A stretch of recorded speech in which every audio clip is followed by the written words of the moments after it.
오늘 경기는 정말 아스날과 토트넘 두 팀 모두 너무나 재미있는 경기를 했는데, 일단 전체적으로 보면 아스날이 전방 압박을 하고 토트넘이 후방에서 탈압박을 하는 그런 패턴으로 경기가 진행이 됐어요. 그러다 보니까 오늘 기록을 봐도요, 토트넘이 오히려 점유율이 높습니다. 53%, 그리고 아스날이 47%죠. 이게 전반전에는 더 차이가 났어요. 전반전에는 6대4였거든요. 이 정도 차이 나는 게 뭐냐면, 토트넘이 후방에서 볼 점유를 하면서 조금씩 올라오려고 했고, 반면에 아스날은 전방에서 압박을 합니다. 그래서 오늘 이제 선수들의 플레이 위치를 보세요. 아스날은 전체적으로 약간 위쪽에 형성이 되어 있고요. 토트넘은 상대적으로 아스날보다 약간 아래쪽에 위치하고 있죠. 근데 여기서 이제 오늘 경기 아스날이 압박을 정말 강하게 했습니다. 전반전에 매우 중요했던 선수가 요 라이스예요. 그리고 이 아스날이 압박을 하기 위해서 라이스와 웨데고르의 움직임을 너무나 잘 씁니다. 예를 들면 웨데고르가 은케티아가 최전방에 있을 때 반더벤이나 로메너가 볼을 잡는 순간 한 칸 올라가요. 한 칸 올라가면 요 뒷공간에 공간이 생기잖아요. 이때 라이스가 올라와서 메디슨도 압박해주고 비수마도 압박을 해주는 두 명의 선수를 붙잡을 때가 많습니다. 근데 이 압박에 대한 커버를 라이스가 뒤에서 잘해주니까 웨데고르가 올라가서 반더벤도 압박하고 비카리오 골키퍼도 압박할 수 있는 요 상황이 만들어지거든요. 그래서 전반전에 라이스를 중심으로 한 아스날의 전방 압박이 너무나 좋았어요. 그러다 보니까 전체적으로 이 토트넘의 빌드업이 문제가 생겼죠. 이제 이 장면을 보시면 확실히 좀 드러나는 게, 앞쪽에 웨데고르가 한 칸 올라가 있죠. 올라가 있고 이때 라이스가 메디슨 쪽이 순간적으로 이제 오픈이 되니까 라이스가 올라와서 웨데고르 대신 메디슨을 압박해주고 있습니다. 이게 사실은 가장 중요한 매치가 될 거라고 말씀을 드렸었잖아요. 아무래도 토트넘은 후방 빌드업을 할 때 메디슨을 중심으로 탈압박을 한다. 이게 정해져 있는 사실은 팀이죠. 메디슨만큼 후방 라인에서 유연하게 풀어낼 수 있는 선수가 토트넘은 부족하니까. 그래서 이 장면도 보시면 웨데고르가 앞으로 올라가서 압박을 하고 있습니다. 그러니까 은케티어와 웨데고르가 토트넘의 중앙 수비수들을 압박을 해주고 있죠. 그리고 심지어는 웨데고르가 토트넘이 백패스를 하니까 올라가서 비카리오 골키퍼도 압박을 하고 있어요. 근데 이때 메디슨이 웨데고르가 올라가니까 내려와서 볼을 받으려고 하거든요. 근데 그 순간 뒤에 있었던 라이스가 올라와 주면서 메디슨을 붙잡아주는 거죠. 이렇게 웨데고르가 올라가 있을 때 중원에 공간이 생기고, 여기서 메디슨이 볼을 잡아서 방향 전환을 했어야 되는데 방향 전환이 여기서 안 되는 거예요. 그래서 이 장면도 토트넘이 순간적으로 한쪽 측면에서 아스날의 압박에 갇혔고 여기서 볼을 빼앗기는 장면이 나옵니다. 요게 이제 오늘 경기에서 전반전에 아스날이 경기의 주도권을 많이 가져갔던 이유 중에 하나였죠. 그리고 이제 두 번째는 뭐냐, 오른쪽에 오늘은 쿨루셉스키가 나오고 왼쪽에 브레넌 존슨이 나왔어요. 근데 브레넌 존슨이 왼쪽 라인에서 뛰는 모습이 굉장히 불편해 보였고, 그리고 브레넌 존슨이 오늘 토트넘의 탈압박과 전방 압박 등등등 여러가지 측면에서 약간 안 맞는 모습이 나왔습니다. 그리고 이게 아까 말씀드렸던 것처럼 토트넘이 후방에서 탈압박할 때 왼쪽 라인에서 볼을 많이 뺏겼어요. 왼쪽 라인에서 어떻게 뺏겼냐면, 보통은 요 자리에 만약에 손흥민이나 솔로몬 혹은 페리시치가 나왔을 때 어떤 플레이가 나오냐면요, 우도기가 안쪽으로 들어가 줍니다. 그러면 사카가 우도기를 따라서 들어가겠죠? 사실은 오른쪽도 마찬가지죠. 이렇게 들어가잖아요. 이때 측면 공간이 발생을 하면 브레넌 존슨이 내려와서 볼을 받아줘야 되죠, 요 공간에서. 그리고 이 역할을 솔로몬이나 페리시치, 손흥민 요 왼쪽에 나왔던 선수들이 너무나 잘해줬었어요, 그동안. 근데 브레넌 존슨이 이 역할을 못합니다. 요 내려와서 받아주는 역할을 못하니까 자연스럽게 우독이나 메디슨 요쪽 라인으로 이제 수비 라인에서 패스를 줘야 되는데 받아줄 선수가 없는 거예요. 그러다 보니까 반더벤이나 비카리오 이 두 명의 선수가 앞쪽으로 패스를 할 때 우도기에게 패스를 하다가 끊기거나 메디슨에게 패스를 보내주다가 끊기는 그런 장면이 많이 나왔거든요. 이 장면 보시면 아까처럼 웨데고르가 라이스가 있으니까 전방에서 압박을 하고 있죠. 근데 여기서 이제 중요한 거, 우도기가 안쪽으로 들어오고 있습니다. 그리고 사카가 우도기를 따라서 안쪽으로 들어오고 있죠. 그러면 원래는 토트넘의 빌드업을 생각해보면 앞쪽에서 내려와서 요 공간에서 우도기가 만들어준 요 찬스를 살려줘야 돼요. 그래서 비카리오가 볼을 잡아서 앞공간으로 패스를 찔러줄 수 있어야 되죠. 그런데 여기서 브레넌 존슨이 내려오질 않습니다. 그래서 이 다음 장면을 보면요, 이 공간으로 브레넌 존슨이 안 내려오니까 결국에 비카리오는 비카리오대로 웨데고르의 압박을 강하게 받고 있고, 그러면 누구한테는 줘야 되는데 그 선수가 바로 앞에 있는 우도기죠. 근데 우도기는 사카를 끌어내느라 사카의 압박을 이미 받고 있어요. 그래서 비카리오가 우도기한테 패스를 보내주는 순간 사카의 압박을 받고 있기 때문에 볼을 빼앗깁니다. 이게 오늘 경기 토트넘이 전반전에 아스날에게 많이 볼을 빼앗겼던 이유거든요. 이번에는 우도기가 볼을 받고 있는데 브레넌 존슨이 여기서 내려오는 것을 동작을 안 가져가요. 전방에서 멈춰서 있으니까 일단 베나이트가 빨리 올라와서 압박을 해주고, 그리고 우도기도 볼을 전개를 해줘야 되는데 사카는 압박을 들어오는데 브레넌 존슨이 내려오지 않으니까 여기서 우도기가 측면 지역으로 패스를 보내줄 수가 없습니다. 그래서 결국은 우도기가 볼을 잡았을 때 반더벤도 압박을 당하고 있고 비수마도 압박을 당하고 있으니까 어쩔 수 없이 비카리오한테 패스를 주는데 이 패스가 안 좋았죠. 그리고 이 패스를 이미 은케티아가 예측을 했습니다. 그래서 우도기의 미스, 은케티아의 결정적인 찬스가 나오죠. 그러니까 이 장면도 그냥 나온 장면이 아니라 브레넌 존슨이 내려오지 않으면서 우도기가 빌드업할 때 왼쪽 측면에 갇히니까 거기서 미스가 나와서 빼앗기면서 실점을 할 뻔할 수 있는 장면이 나온다. 요런 이제 연쇄적인 장면이 나왔던 거거든요. 그러니까 요런 장면들을 보면 오늘 경기 이 토트넘이 전반전에 어려움을 겪었던 건 이제 중원 라인에서 라이스의 좋은 압박, 그리고 두 번째는 이 브레넌 존슨을 왼쪽에 배치한 것의 실패, 이 두 가지가 좀 이제 중첩이 되었던 장면이었다. 첫 번째 실점을 할 때도 아무래도 이제 클루셉스키가 스피드가 좀 부족한 선수다 보니까 클루셉스키가 뛰어나가다가 아스날 선수들에게 둘러싸여서 일단 뺏기고 아스날이 역습을 하는 장면이거든요. 역습을 할 때 웨데고르가 사카에게 방향 전환을 해줍니다. 그리고 여기서 이제 중요해요. 사카가 볼을 잡을 때 베나이트가 오버래핑을 하고 있고 브레넌 존슨이 베나이트를 따라오고 있죠. 그러니까 이 장면에서는 이제 브레넌 존슨이 우독이랑 수비적인 호흡이 잘 맞아야 되죠. 근데 여기서 이제 어떤 장면이 나오냐, 베나이트가 뒷공간으로 뛰어들어갈 때 우독이도 베나이트를 따라가고 브레넌 존슨도 베나이트를 따라갔어요. 두 선수가 모두 베나이트를 따라가니까 사카가 안쪽으로 그냥 쉽게 접고 들어옵니다. 그 접고 들어와서 편안하게 슈팅을 할 수가 있었죠. 여기서 이제 물론 이제 로메로의 몸에 맞고 득점이 됐지만 이 로메로의 몸에 맞은 건 운이 없었던 거고, 저 장면에서도 브레넌 존슨이 수비적인 측면에서 약간 우독이랑도 안 맞았다. 그러니까 공격적인 측면도 마찬가지고 수비적인 측면도 마찬가지고 이 두 가지가 오늘 전반전에는 약간 아쉬운 장면이었어요. 그래서 아스날이 전반전에 주도하는 흐름으로 갔었죠. 근데 이게 토트넘은 뭐냐? 결국에는 손흥민입니다. 아무리 토트넘이 밀리는 흐름이라도 손흥민의 한방, 이것 때문에 무서운 거거든요. 그러니까 예를 들면 어떤 장면이냐, 손흥민 선수가 앞에 있으니까 손흥민 선수가 여기서 이제 좋은 건 뭐냐면 앞쪽에서 아스날이 라인을 올리잖아요. 라인을 올렸을 때 계속 뒷공간으로 뛰어요. 뛰면 아스날의 수비가 물러나죠. 물러나니까 요 간격이 생깁니다. 그리고 이 간격으로 패스가 들어오는 순간 여기서 손흥민 선수가 요 라인 사이에서 볼을 받아서 뛰어나가는 뭐 쿨루셉스키나 브레넌 존슨 이런 선수들한테 패스를 뿌려주는 장면이 나와요.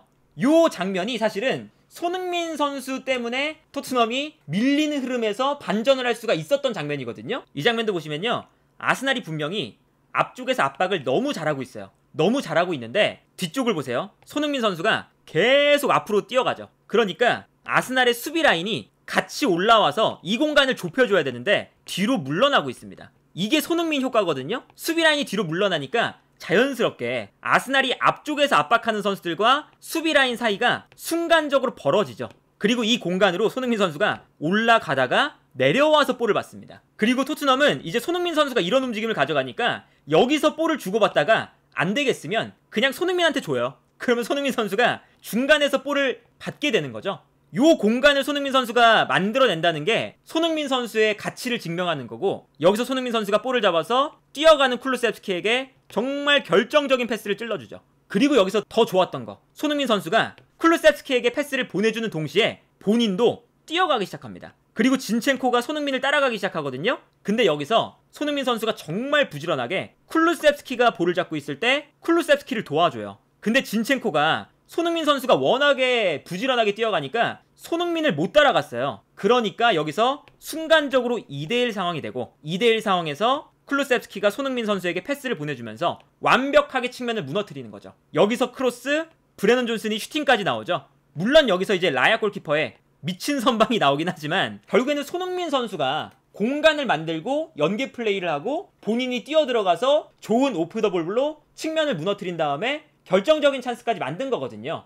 이 움직임이 손흥민 선수가 왜 월드 클래스인지 말해주는 장면이고 득점 장면도 마찬가지예요. 이 장면이 왜 나왔냐? 손흥민 선수가 요 라인 사이에서 계속 이제 왔다 갔다 해요. 왔다 갔다 하니까 이 아스날의 이 미드필더 라인이 순간적으로 여기서 어떤 착각을 했냐면 손흥민이 있으니까 약간 뒤로 물러나야 되는지 아니면 올라가서 압박을 해야 되는지 요 선택을 어중간하게 했습니다. 그래서 메디슨이 오늘 경기에서 거의 첫 번째로 자유로운 상태가 돼요. 라이스가 올라가는 게 손흥민 때문에 부담스러우니까 약간 못 올라가고 있었죠. 그래서 메디슨이 볼을 잡는 순간 뛰어가는 쿨루셉스키에게 패스가 들어갑니다. 이 패스가 들어가면서 토트넘의 공격이 전개가 되고요. 물론 이제 여기서 공격이 전개될 때 쿨루셉스키가 사르에게 패스, 행운의 슈팅이 들어가면서 라야가 볼을 걷어냈어요.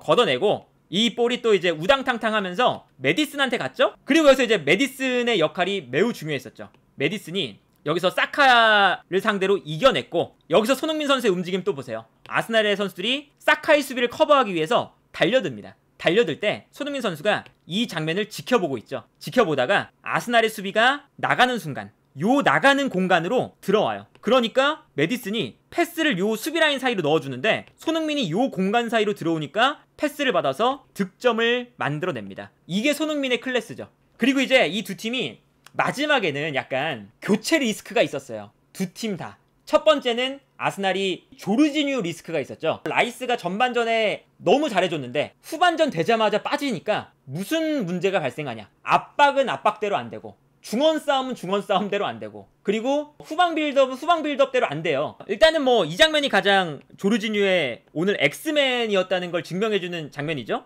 메디슨이 압박을 하는데 조르지뉴가 어설프게 자신의 뒤에 아무도 없는데 돌파를 하려다가 메디슨에게 볼을 뺏깁니다. 뺏기자마자 이거는 뭐 당연히 너무나 좋은 찬스죠.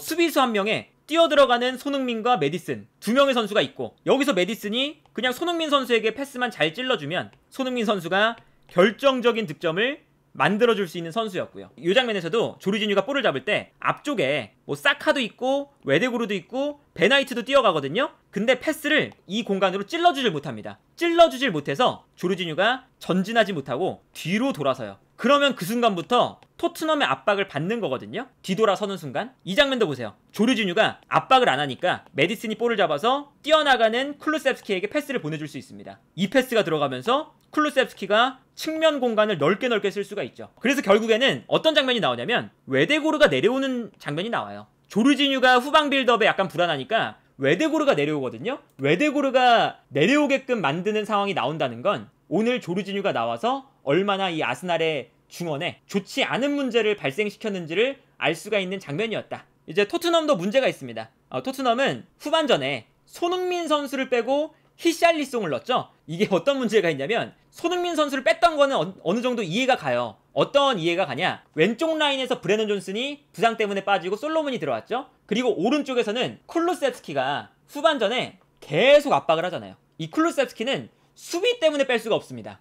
마지막까지 정말 수비를 해주는 선수라서 쿨루셉스키는 뺄 수가 없었고 체력적인 측면에서 쌩쌩한 히샬리송을 넣는구나 이해를 할 수 있는데 여기서 히샬리송이 못하면 이거는 이제 실패한 교체가 되는 거죠. 감독의 의도는 알겠으나 히샬리송이 들어오자마자 토트넘의 공격이 엄청나게 무뎌지기 시작해요. 어떤 장면에서 그랬냐? 손흥민 선수였다면 이 장면에서 요 공간에 있다가 볼이 떨어지는 순간 뛰어갔을 거예요. 그러면 아스날의 수비도 손흥민을 따라서 뒤로 물러나니까 요 라인에 공간이 생겼겠죠? 근데 히샬리송은 지금 먼저 들어가서 있다 보니까 아스날의 수비가 아니 히샬리송이 뒤로 들어가 있는데 굳이 내려올 이유가 없죠. 올라갑니다. 올라가면 여기서 히샬리송이 떨어지는 순간 오프사이드에 걸리는 거고 만약에 요 라인 사이에 볼을 떨어뜨려줬다 해도 아스날이 간격을 좁히고 있기 때문에 여기서 아스날의 볼이 되는 거예요. 히샬리송이 아무런 영향도 발휘하지 못하는 거죠. 아까 손흥민 선수의 움직임과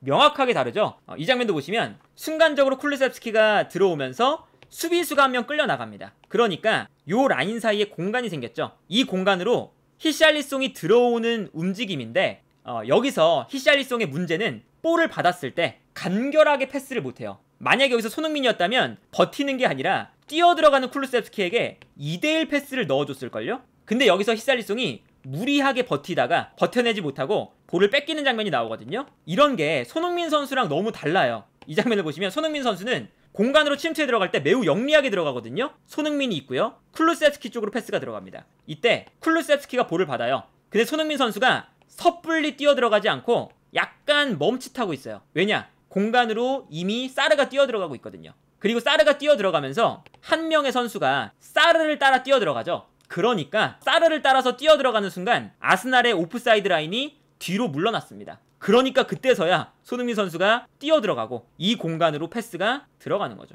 그러면서 순간적으로 공간이 무너지는 거거든요. 히샬리송을 투입하면서 손흥민을 뺀 것이 어쨌든 후반전에 뭔가 이제 아스날이 라이스 대신에 조르지뉴가 들어오면서 경기력이 좀 안 좋아졌거든요. 근데 그 이제 안 좋아진 경기력을 후반전에 이용하지 못했던 약간의 아쉬움이 있었다. 그리고 전체적으로 이제 오늘 경기도 볼 수 있었지만 토트넘에서 손흥민의 영향력은 어마어마하다. 사실은 오늘 경기에서 아스날이 전반전에 그 경기력적인 측면에서 차이를 꽤나 보여줬어요. 근데 그 좋았던 경기력을 한 번에 뒤집을 수 있는 손흥민의 득점, 손흥민의 연계 플레이, 아스날의 수비 뒷공간을 무너뜨릴 수 있는 손흥민의 움직임, 이런 것들이 있으니까 토트넘이 균형추를 맞출 수가 있지 않았나, 그런 생각이 좀 듭니다. 포스테코글루 감독이 들어온 다음에 달라진 게 그래도 이런 것 같아요. 이제 어떤 거냐, 경기가 일단 재밌잖아요. 지난 시즌에는 아스날을 만났을 때 계속 수비만 하다가 두드려 맞다가 먹히고 패배, 이거였거든요.